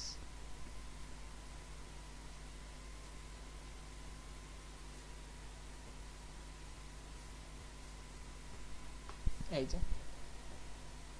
সে আমার এখানে তো এই যে সাইডে এগুলো আসছে, আপনাদের নাও থাকতে পারে, এই যে দেখেন অনেকটা এরকম থাকতে পারে আপনাদের স্ক্রিনটা। তো সেজন্য সাইড বারটা আমরা রাখি কেন জানেন, ওই যে শর্টকাট যে কোনো সময় কপি পেস্ট করে। এখন তো কি করতে হবে, যদি আপনার ব্যাকে যেতে হয় ব্যাকে গিয়ে দেন ক্লিক করতে হবে কোনোটা, ওই যে অ্যাডমিন ড্যাশবোর্ডে সাপোর্ট নিতে হবে। বাট আপনি যদি চান এটাকে এখানেই রাখার জন্য, সেটা করার জন্য এই যে টপ রাইটে 3টা ডট আছে না, এখানে ক্লিক করবেন। কোথায়, এই যে টপ রাইটে, এই যে ফুল স্ক্রিন মোড অ্যাক্টিভেট থাকে ডিঅ্যাক্টিভেট করে দিবেন। ডিঅ্যাক্টিভেট করলে এই যে সম্পূর্ণ ইনফরমেশনগুলো দেখতে পাবেন। ওকে, এখন পেজের নাম কি হবে, আমি দিলাম এখানে টেস্টিং পেজ, টেস্ট পেজ, এই যে টেস্ট, এটাই পেজের নাম। এখন এখানে জাস্ট খালি পাবলিশ করে দেন, এই যে কনফার্ম আছে পাবলিশ করে দিলাম, দেখবেন যে টেস্ট নামে একটা পেজ তৈরি হয়ে গেছে। এই যে ভিউ পেজে গেলে যান, আমি নতুন ট্যাবে ওপেন করলাম, সব এখানে দেখতে পাবেন। এই যে দেখেন টেস্ট নামে একটা পেজ এখানেও তৈরি হয়েছে, এখানেও, মানে টেস্টের রেফারেন্স দিচ্ছে সারা। ওকে, আপনি চাইলে পেজ মেইনটেইন করতে পারেন। এই যে অল পেজে গেলেন, গিয়ে বললেন যে টেস্ট পেজ তার দরকার নাই, কি করবেন, ডিলিট। এই যে এখান থেকে মাউসটা রাখেন, এই যে এখানে ট্রাশ আছে, কুইক এডিট আছে, আমি ট্রাশে ফেলাবো, এই যে ক্লিক করলাম, সে এখন ট্রাশে চলে যাবে।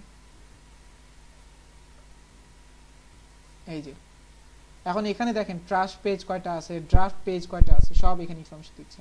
তো আমি এখান থেকে ট্রাশ পেজটাকে সিলেক্ট করে পার্মানেন্ট ডিলিট করে দিলাম।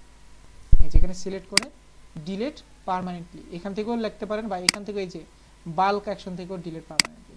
তো আমি এখানে ডিলিট পার্মানেন্টলি, সে এখন রিফ্রেশ করে এই পেজটাকে সে কি করে দিবে, ডিলিট। দেখেন এখন আর কোনো ট্রাশ পেজ নেই। তার মানে পেজ মেনটেনেন্স সবকিছু এখান থেকে, যেটা এখানে শর্ট ফর্ম এখানেই ছিল। এই যে দেখেন কেউ যদি চায় পেজ তৈরি করতে, এই যে পেজ। এরপর আছে কমেন্টস, এই যে কমেন্ট মেনটেনেন্স। একটা ব্লগিং, আপনি একজন ব্লগার, আপনার কেউ সাপোর্টার আছে, কেউ হেটার্স আছে, সবাই তো কমেন্ট করবে। কমেন্ট মেনটেন করা লাগবে না আপনার, এই সেই সেকশন যে আপনি কমেন্ট মেনটেন করবেন, কে কমেন্ট করলো, কে কয়টা করলো, সব এখানে অলরেডি আছে। এই যে থ্যাঙ্কস ফর শেয়ারিং, ধরেন এই ভদ্রলোক কিছু ফল্ট করেছে, বা আপনাকে হয়তো বা স্ল্যাং, একটা বাজে স্ল্যাংয়ে আপনাকে কি করেছে, ডিসক্রাইব করেছে, তাহলে আপনি কি করতে পারেন, এই যেটাকে ডিলিটও করে দিতে পারেন। ইভেন আপনি চাইলে সে বাজে স্ল্যাং ইউজ করেছে, সে আপনি চাইলে আপনার গুণগান ভরপুর দিয়েও এডিট করে নিতে পারেন। এই যেখানে এডিট ভার্সন আছে। আর আপনি যদি চান যে এই ভদ্রলোকে ডাইরেক্টলি পার্মানেন্টলি কি করার জন্য, ব্লক করে দেওয়ার জন্য, আপনি এটাও করতে পারেন। সব এখানে করা সম্ভব, মানে মেইনটেনেন্স, পুরো কমেন্ট সেকশন মেইনটেনেন্স করতে পারেন। ওকে, এরপরে বললাম অ্যাপিডেন্স প্লাগইনস আমরা একটু পরে দেখবো। এরপর আছে ইউজার্স, এই যে ইউজারে গেলাম। এখন আমরা জানি একটা ওয়েবসাইট কিন্তু, এই যে একটা ধরেন আমি একটা এক্সাম্পল দিই, প্রথম আলো, এটাও তো একটা ওয়েবসাইট। এই ওয়েবসাইটটা কয়জন মেনটেন করে, তাই না? এত দিনে প্রায় 40-50টা করে পোস্ট পাবলিশ হয়। আপনার কি মনে হয় একজনের পক্ষে এটা সম্ভব না? তার মানে এটার পিছনে অনেক লোক আছে যারা কাজ করতেছে। এখন কথা হলো এটা কিভাবে মেনটেন করা হচ্ছে। এখন মাল্টিপল লোকের অ্যাকাউন্ট ব্যবহার করি। এখন এরকম যদি আপনার ওয়েবসাইটে মেনটেনেন্সের জন্য কাউকে হায়ার করতে চান, তাহলে সে একজন এইখানের অ্যাক্সেস পাইতে হবে। তো অ্যাক্সেসটা নেবেন কি করে? এটা হলো সেই ইউজারের মাধ্যমে। আপনি চাইলে বিভিন্ন পার্সনদের জন্য আলাদা আলাদা ইউজার জেনারেট করতে পারেন। এই যে যারা আছে তাদেরকে এখান থেকে মেনটেন করবেন, যারা নাই তাদের থেকে এই যে এখানে অ্যাড নিউ। এই যে সর্বপ্রথম ইউজারের কি লাগবে, ইউজার নেম লাগবে, যেটা সার্চ করবে। ওই যে অ্যাডমিন ড্যাশবোর্ডে ঢোকার জন্য আমরা কি লিখেছিলাম, ইউজার নেম, অ্যাডমিন লিখেছিলাম, তাকে এটা লিখে দিতে হবে। আমি বললাম যে কি লিখবো, আমি এখানে বললাম যে এমডি আব্দুল্লাহ, ঠিক আছে। ইমেল অ্যাড্রেস hojoboroলো@hojoboroলো.com, ঠিক আছে। First name MD, last name Abdullah. তার কোনো ওয়েবসাইট আছে hojoborolo.com। এই যে পাসওয়ার্ড দিয়ে দিচ্ছে, সে নিজে থেকে পাসওয়ার্ড সাজেস্ট করতেছে, বাট আপনার যদি ভালো না লাগে আপনি এখান থেকে নেন। এবিডি, শেষ, কনফার্ম। এরপরে বলতেছে যে আপনি কি এই ভদ্রলোককে নোটিফিকেশন পাঠাবেন কিনা, মেইল অ্যাড্রেস পাঠাবেন কিনা, এটার বিষয়। যদি চান যে ভাই এটার মেইল অ্যাড্রেস চাক, সে নিয়ে যাবে, পাঠাবে এটা। যদি না চান তাহলে সেটা যাবেন। লাস্ট রোল, এই যে দেখেন এখন সবচেয়ে যেটা টাস্কেবল পার্সপেক্টিভ সেটা হলো রোল। এখানে কি রোল মানে কি, এই ওয়েবসাইটে সে কোন দায়িত্ব পালন করবে এটাকেই তারা কি বলতেছে, রোল হিসাবে উল্লেখ করতেছে। যেমন দেখেন, আমি এই ওয়েবসাইটটাকে মেনটেন করার জন্য 10 জনকে হায়ার করেছি। 10 জনই কিন্তু এই ওয়েবসাইটটা ডেভেলপমেন্ট করবে না, ডেভেলপ আমি করব। বাকি 10 জন কি করবে, কেউ হয়তোবা ম্যানেজিং করবে, কেউ হয়তোবা ওই যে কাস্টমার সাপোর্ট দিবে, তাই না? এরকম অনেক ধরনের ক্যাটাগরি আছে। কেউ হয়তোবা তার কাজ হলো ব্লগ পোস্ট করা, আমি ব্লগ দেব, সে পালি পোস্ট করবে। এখানেও এরকম ক্যাটাগরিগুলো সিলেক্ট করা আছে যে যার দরকার ব্লগিং করার, ব্লগ পোস্ট করার, তার কি মানে অ্যাডমিন প্যানেলের দায়িত্ব দিয়ে তো লাভ নাই, সে অ্যাডমিন প্যানেলের দায়িত্ব দিয়ে করবেটা কি। সেজন্য তারা এখানে এই যে 6-7টা ক্যাটাগরি দিয়েছে যে আপনি কোন ক্যাটাগরি সার্ভিস কাকে দেওয়াতে চাচ্ছেন। সর্বপ্রথম যেটা আছে সেটা হলো অ্যাডমিনিস্ট্রেটর। অ্যাডমিনিস্ট্রেটর মানে কি, সে আপনার সমতুল্য, সে সর্ব ধরনের কাজ করতে পারবে, সর্ব ধরনের কাজ। ইভেন সে আপনাকে চাইলেই যে আপনি তাকে অ্যাডমিন বানিয়ে দিচ্ছেন, সে যদি চায় আপনাকেও অ্যাডমিন থেকে রিমুভ করে দিতে পারবে, এরকম। এরপরে আছে এডিটর, সে সব ধরনের কাজ করতে পারবে কিন্তু ডেভেলপমেন্ট করতে পারবে না। ডেভেলপমেন্ট মানে কি, এই যে ওয়েবসাইট কাস্টমাইজেশন, সে এডিটিং করতে পারবে। লাইক এডিটর বলতে কি, ওই যে পোস্ট ম্যানেজমেন্ট, অন্যান্য যত রকমের কাজ আছে সেই সবগুলো করতে পারবে, ঠিক আছে? যেমন এই যে টুল সেটিংস মেনটেন করতে পারবে, অন্যান্য কাজ, কিন্তু ডেভেলপমেন্ট করতে পারবে না। অথর, সে কিছুই মানে সে শুধুমাত্র এই যে পোস্ট নিয়ে কাজ করবে। অথর তার কাজ হলো কি, শুধুমাত্র পোস্ট নিয়ে কাজ করা, সে পোস্ট নিবে, পোস্ট করবে, পোস্ট নিয়ে সে এগুলোরই কাজ করবে। এরপর আছে কন্ট্রিবিউটর। এখন কথা হলো কন্ট্রিবিউটরের কাজ হলো সে পোস্ট করবে কিন্তু সে পোস্ট পাবলিশ হবে না, সে পোস্টে ওই ড্রাফট পোস্ট হিসেবে চলে যাবে, মানে তার আর কোনো রাইটস নেই, সে শুধুমাত্র ওই পোস্টে জাস্ট খালি পোস্ট করবে কিন্তু সেটাও পাবলিশ হবে না, সেটা ড্রাফটে থাকবে। এরপরে এই যে অথর, এডিটর বা অ্যাডমিনিস্ট্রেটর থেকে যদি কেউ পোস্টটাকে পাবলিশ করে তখন সেটা পাবলিশ হবে। ওই যে যেমন ওই যে অ্যাডমিন, মডারেটর বা মেম্বারদের মধ্যে যেরকম রুলসগুলো থাকে, পোস্ট করলে কিন্তু ইনস্ট্যান্ট পাবলিশ হয় না যতক্ষণ না মডারেটর বা অ্যাডমিন কি করে, অ্যালাউ করে। কিন্তু আপনি মেম্বার হয়ে কি আপনি পারেন, মানে আপনি মেম্বার, অন্য কারো পোস্টকে আপনি সাবমিট করতে পারবেন, আপনি ইয়া করতে পারবেন না, বিষয়টা এরকম। লাস্ট আছে সাবস্ক্রাইবার। সাবস্ক্রাইবারের কাজ হলো সে কিছুই করতে পারবে না, জাস্ট খালি কোন দিন কি পোস্ট হচ্ছে এটা দেখতেই পাবে, জাস্ট ওর কাজ হলো দেখা, ও কোনো কাস্টমাইজেশনের কাজ এখানে নাই। তাহলে এখন আপনি কি করলাম, আমি তাকে এই যে এডিটরের পারমিশন দিতে যাবো, এই যে এডিটর সিলেক্ট করে অ্যাড হয়ে যায়। তার মানে এখন আমি যদি এডিটরে এডিটিং দিয়ে দিই তাহলে এই যে অ্যাডডি আব্দুল্লাহ এবং এই যে এবিডি এই ইয়াটা লিখে যে কেউ কি করতে পারবে, আমার এখানে কাস্টমাইজেশন করতে পারবে। কিভাবে চেক করবো, তাহলে আমি অ্যাড বানালাম, এমডি আব্দুল্লাহ হলো ইউজার নেম, ঠিক আছে? আমি এখন একটা প্রাইভেট মোডে যাই, প্রাইভেট মোডে গিয়ে আমি এখন এখানে এমডি আব্দুল্লাহ লিখে, সরি আমাদের ওই যে লোকালস লিখে সার্চ করলাম, আসবে যেহেতু এটা আমারই পিসি, তো এটা লিখে সার্চ করলাম। এরপরে যেটা করলাম সেটা হলো এই যে আপনি এখন প্রোডাক্ট 2301-এ ক্লিক করলেন। এখন আপনি এখান থেকে কিন্তু কি দেখতে পাবেন, ওই যে ওয়েবসাইটের ফ্রন্ট, কারণ এখানে আপনি কোনো ডেভেলপার না, এটা আপনি হলো একজন নর্মাল ইউজার হিসেবে আসছেন। এখন আপনাকে ডেভেলপার পেজে যাইতে হবে, তাহলে সেটার জন্য লিখতে হবে এখানে ডাব্লিউপি অ্যাডমিন। কি লিখতে হবে, ডাব্লিউপি অ্যাডমিন, এই যে এটা ক্লিক করলাম। এই যে এখন ওই যে আমি যে এমডি আব্দুল্লাহ দিয়েছিলাম, আমার আগেরটা কিন্তু অ্যাডমিন ছিল, কিন্তু এখন আমি এমডি আব্দুল্লাহ। এরপরে এবিডি ইন্টারপ্রেস করলাম, দেখেন আমি এখন কি অ্যাক্সেস পাচ্ছি কি পাচ্ছি না।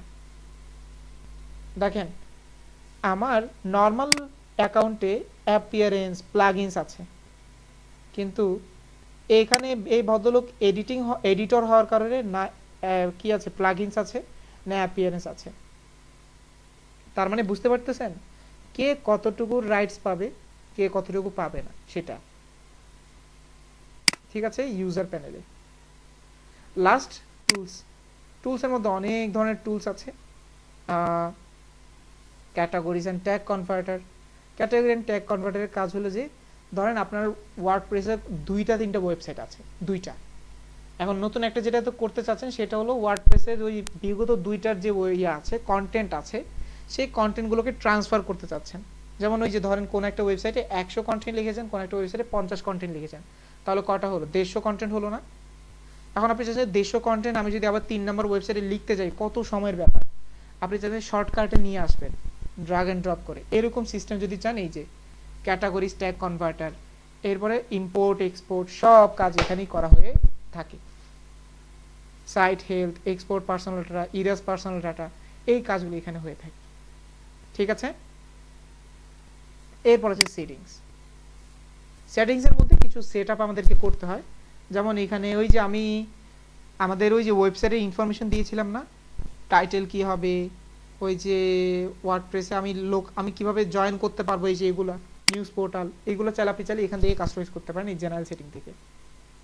ঠিক আছে, অনেক কিছু আছে। তো আমি এখান থেকে চেঞ্জ করবো যে এটা টাইম জোন, আমাদের টাইম জোন ইউটিসি +6 হবে, তাই না? তাহলে আমরা এটাকে আগে চেক করে দেব। এবং আমাদের ডেট ফরম্যাট আমরা কিভাবে নেব, এই যে মার্চের 22 তারিখ বা 22শে মার্চ, এই যে 22/3 আমরা যেটা অভ্যস্ত সেটা নিলাম। টাইম ফরম্যাট কি হবে, এই যে 2:22 PM, এটা কি হবে, যেটা আছে সেটাই থাকুক, ডিফল্ট যেটা সেটাই ভালো। উইক কবে থেকে স্টার্ট হয় আমরা জানি, আমাদের সরকারি ছুটির পরের দিন হলো সানডে, রবিবার, তো আমি এখানে রবিবার দিয়ে দিলাম। ওকে, সবকিছু শেষ, এখন আমি এখানে সেভ চেঞ্জ।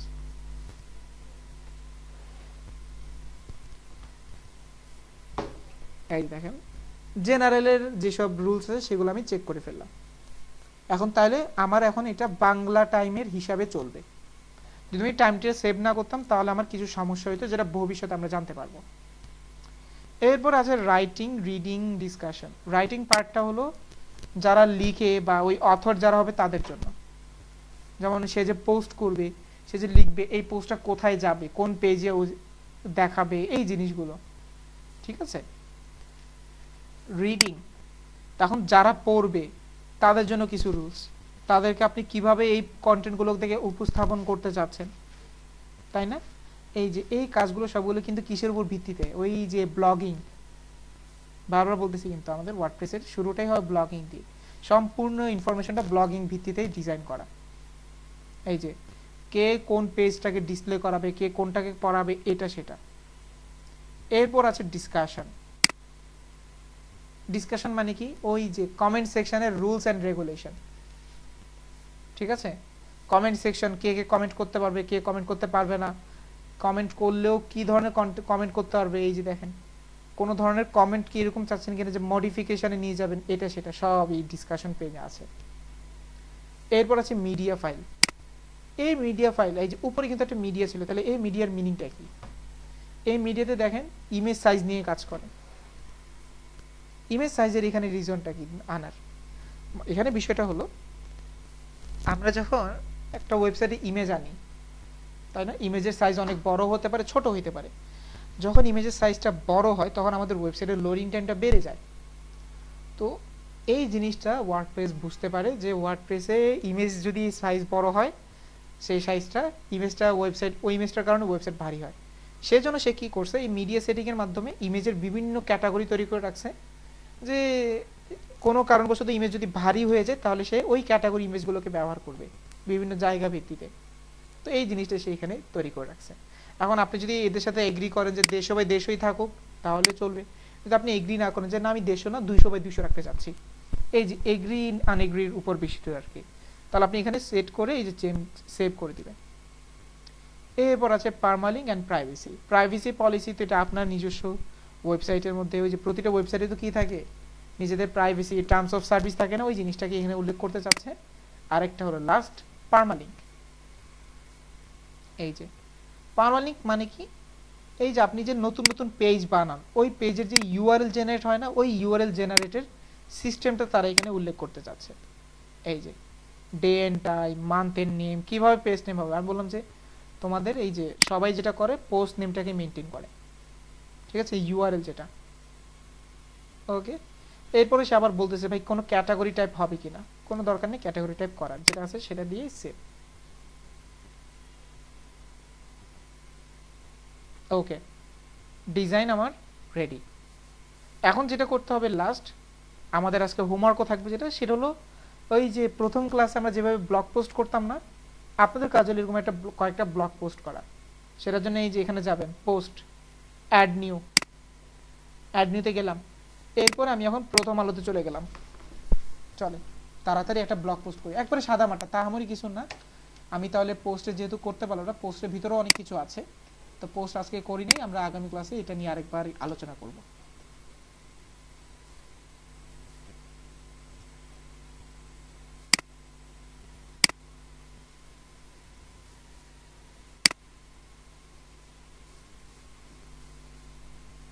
এই যে একটা হেডলাইন আছে, তো হেডলাইনটা কপি করলাম, কপি করে আমি জাস্ট খালি এই যে এখানে post dot new dot post hyphen new dot পিএইচপিতে গিয়ে পোস্টটা দিয়ে দিলাম।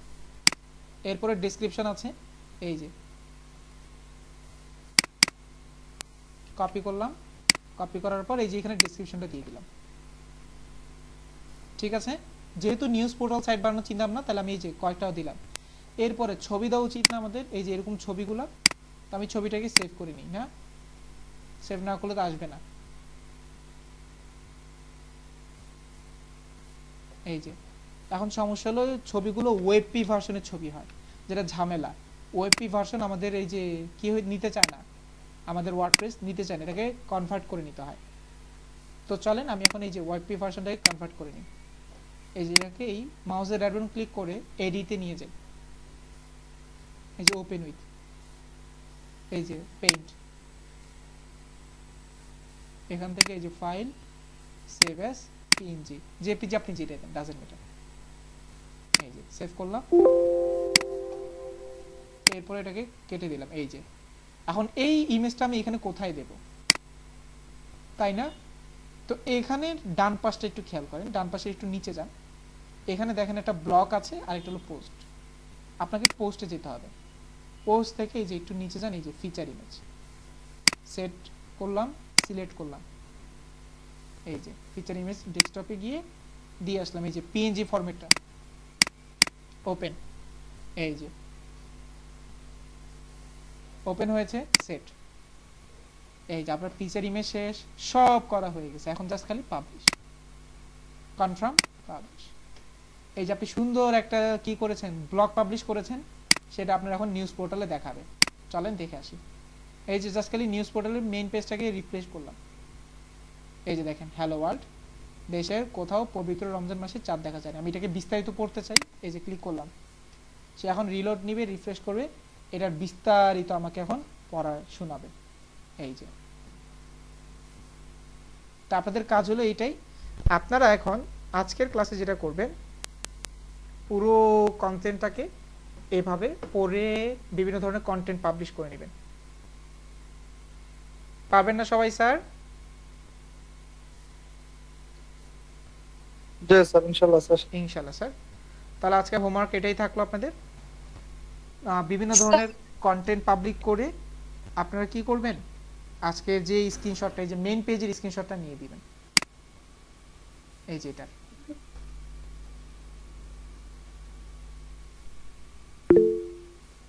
ঠিক আছে স্যার।